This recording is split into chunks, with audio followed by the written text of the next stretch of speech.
Alright, so real quick, what we noticed here was there's a issue with the problem, and what I did was I messed up accidentally here and said 24 minus 63. That's actually going to be negative 39.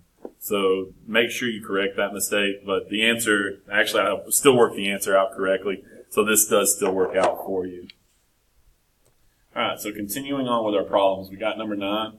So with number 9, it's important that you write down, I would write this down, it's going to be negative a parentheses x minus h squared plus k.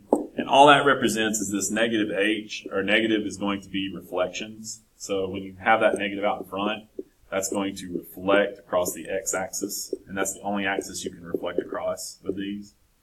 The a value is going to be its own thing, and that's going to be a stretch or a shrink. So with stretch, you're going to have a stretch whenever a is greater than 1. So if the number is bigger than 1, it's a stretch. The shrink is whenever it's a fraction between 0 and 1. Alright, so with a shrink, you're going to have a number that is 0 is less than, a is less than 1. So you're looking for a number between 0 and 1 with it. On h, we're looking for moving right to left. So if it's moving right, that's subtraction. If it's moving left, it's addition. And then with k is going to move up and down, and it works normal. So up is going to be positive, and down is going to be negative.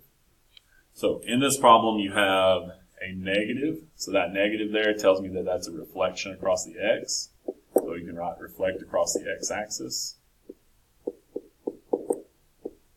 The negative 1, that's going to be a shift 1 to the right.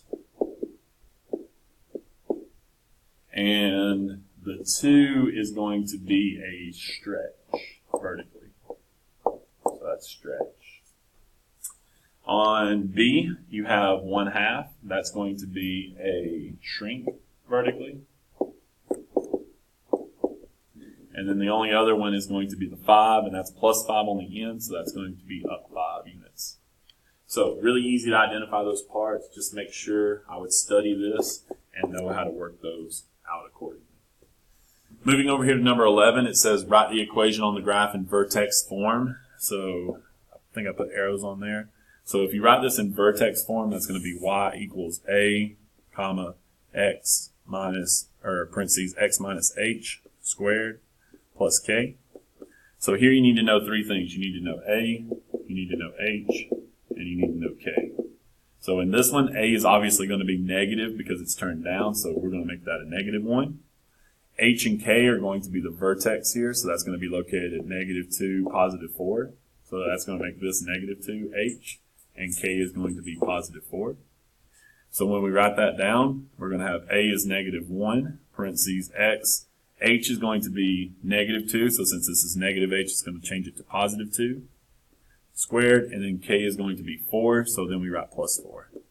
And that gets it to us in vertex form.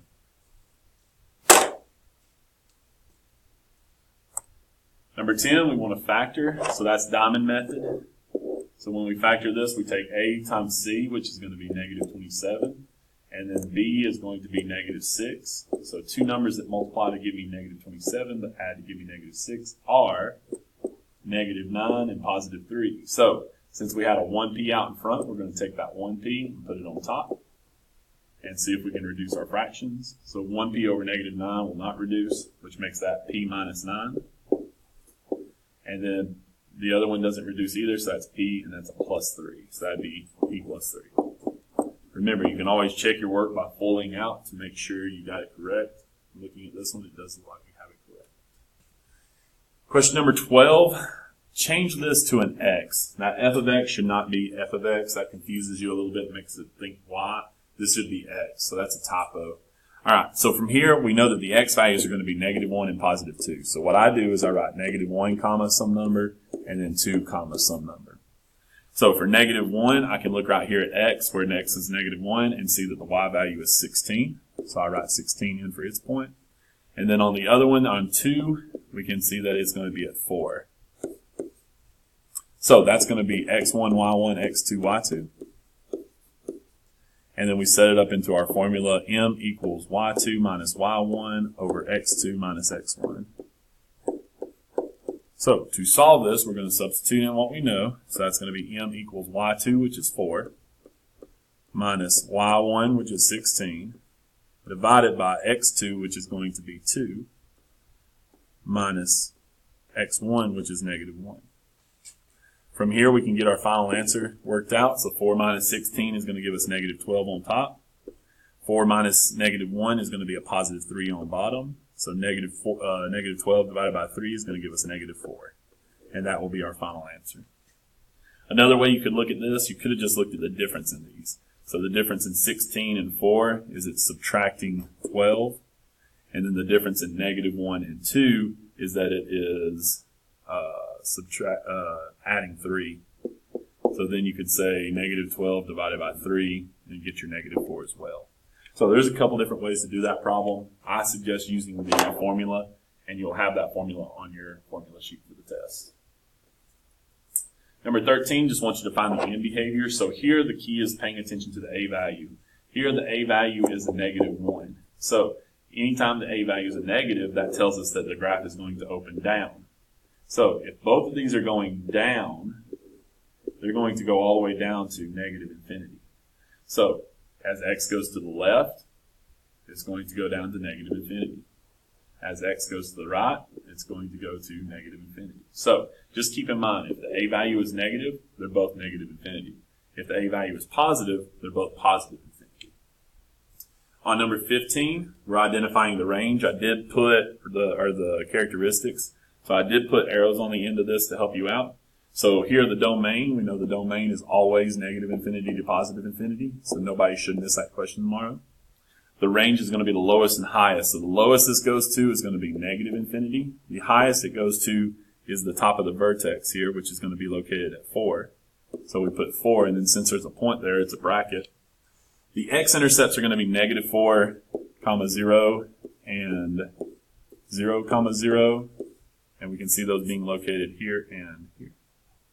The y-intercept actually ends up being the same as one of our x-intercepts, which is going to be 0, 0. The vertex we already found is going to be located at negative 2, 4.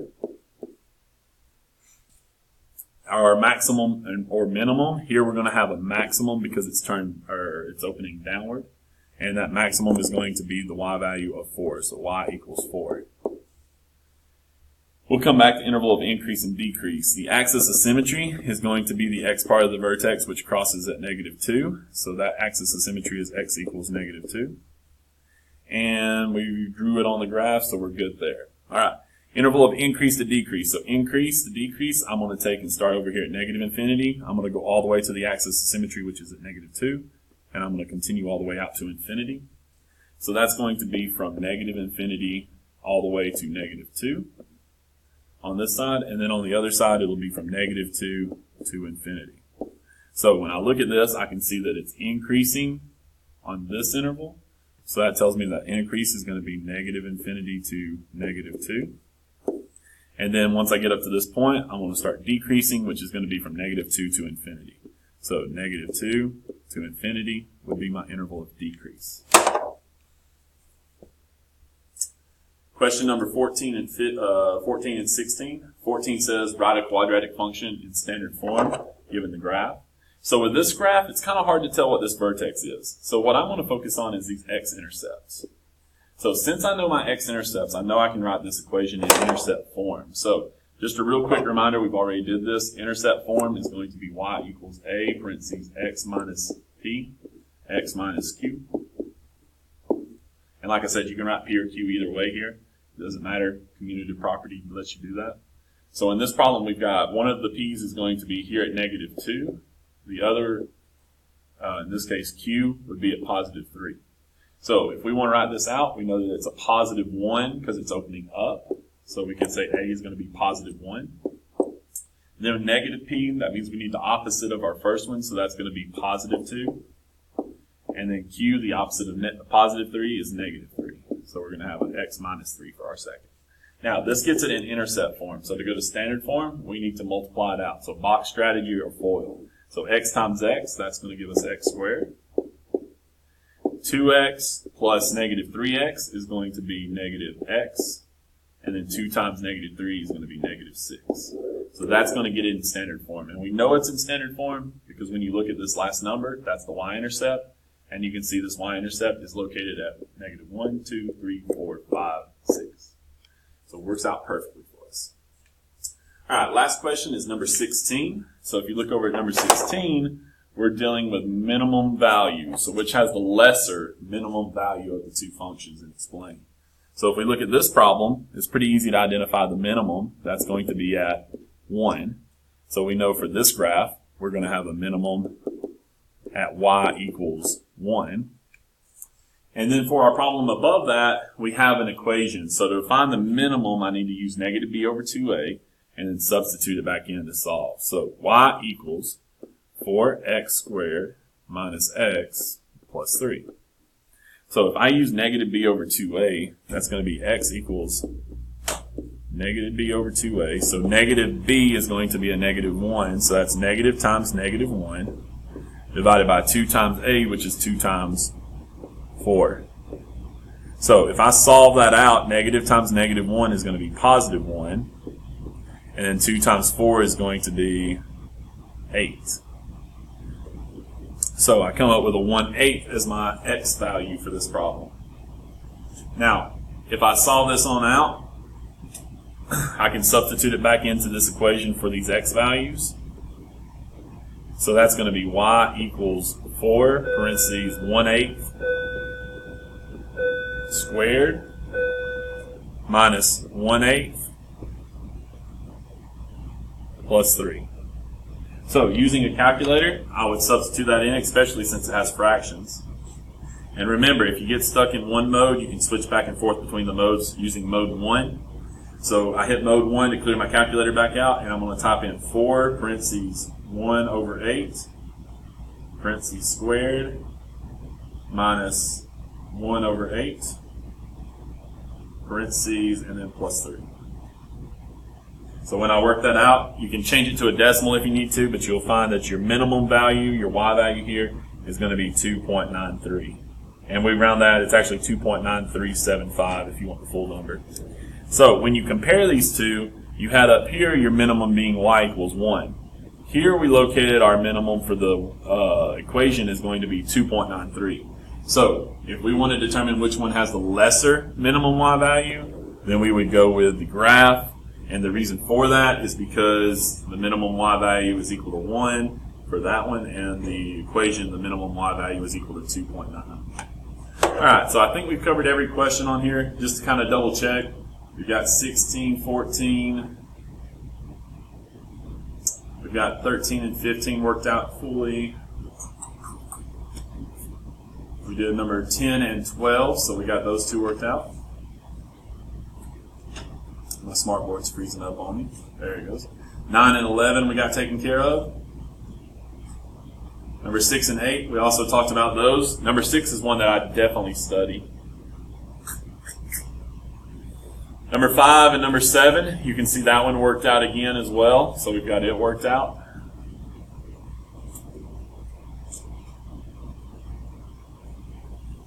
Here we've got number 2 and number 4. You can see those two worked out.